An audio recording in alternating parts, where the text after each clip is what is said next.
Welcome to The Explainer. If you are deep in prep for an AWS certification, you know data transfer questions are gonna come up. So today, we're gonna completely demystify AWS Transfer Family. And by the end of this, you'll have a rock-solid grasp of the core design patterns that you absolutely need to know for that exam. Okay, let's kick things off with a super common scenario, one you will definitely face out in the real world.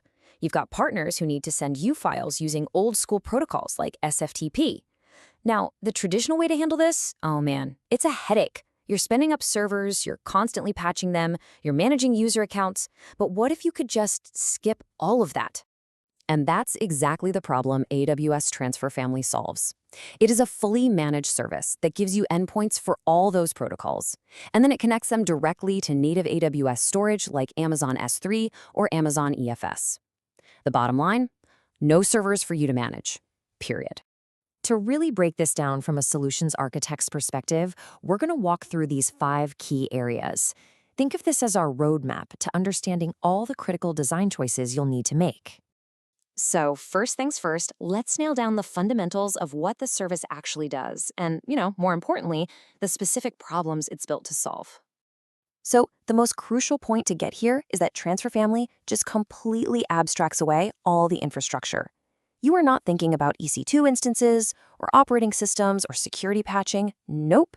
You just configure an endpoint and focus on your data workflows.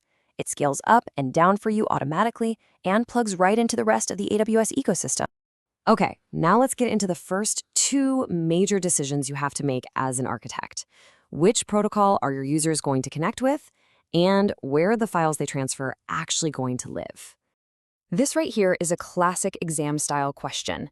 And getting the answer right all comes down to understanding the fundamental differences between your 2 main storage options, Amazon S3 and Amazon EFS. Now, pay close attention to the differences here, because they are critical.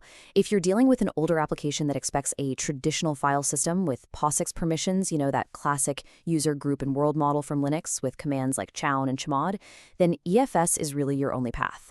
But if your goal is to land that data into a modern, event-driven architecture, maybe for analytics or to feed a data lake, then S3 is the hands-down winner. Why? Because you can use IAM for permissions, and you can automatically trigger all kinds of downstream processes.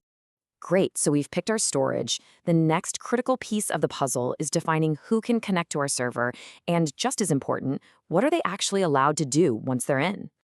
You've got 2 main paths for authentication. The service-managed option is the easy button.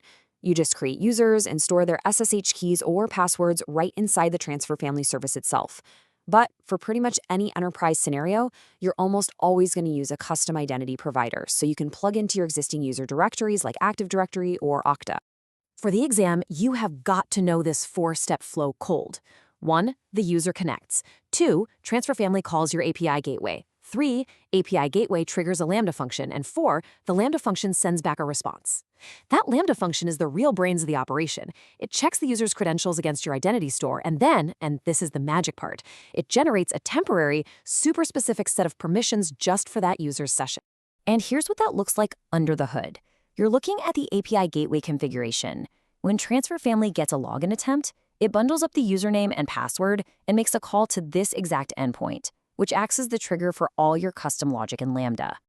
Now, the contract your Lambda has to fulfill is key. The response from your function must include an IAM role to grant permissions and a home directory path. A really common mistake that causes all kinds of file not found errors is messing up this path format. It has to be /bucketname/path for S3 or /FSID/path for EFS.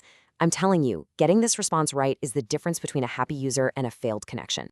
Okay, just moving files is one thing, but the real power comes from what you do after the file has landed. So let's dive into how we can automate that whole post-upload process. You should think of managed workflows as a simple, serverless, event-driven pipeline. The second a file upload finishes, a workflow can kick off automatically to perform a whole series of steps you've defined, all without you having to write any complex event handling code. And you actually build these workflows visually by just adding steps one after another. So, for example, you might have a workflow where step 1 copies the new file to a separate processing bucket. Then step 2 could tag that new object with a status, maybe something like scan outcome and clean, getting it ready for the next stage in your data pipeline. Now check this out. This is a really powerful feature. Instead of hard-coding a destination path, you can use dynamic variables like stream transfer username. What does that mean? It means you can automatically create a separate folder for each and every user's uploads without writing a single line of code.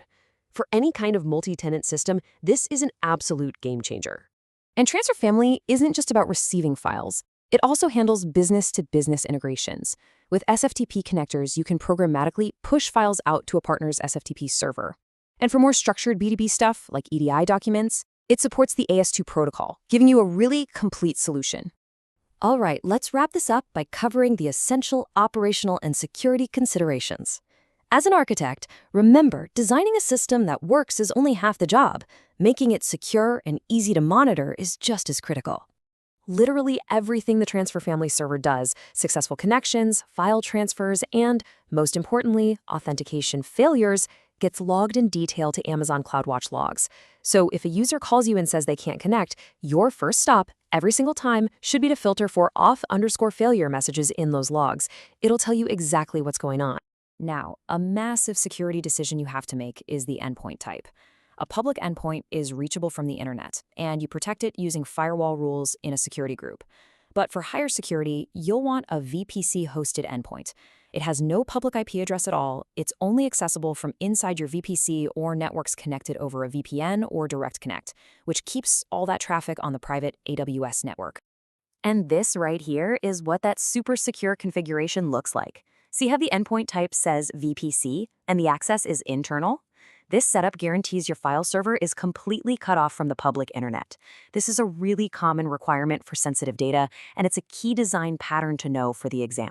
All right, let's lock in these key takeaways for your exam. First, storage.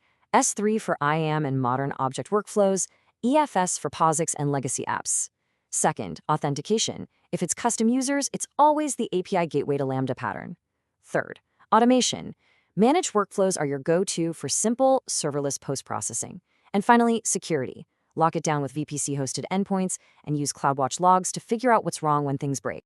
So this explainer has given you all the architectural building blocks. Now you can start thinking about that next level of design. Not just building for when things go right, but planning for when they go wrong. How do you build resilient, automated recovery processes? Answering that, well, that's the mark of a great solutions architect.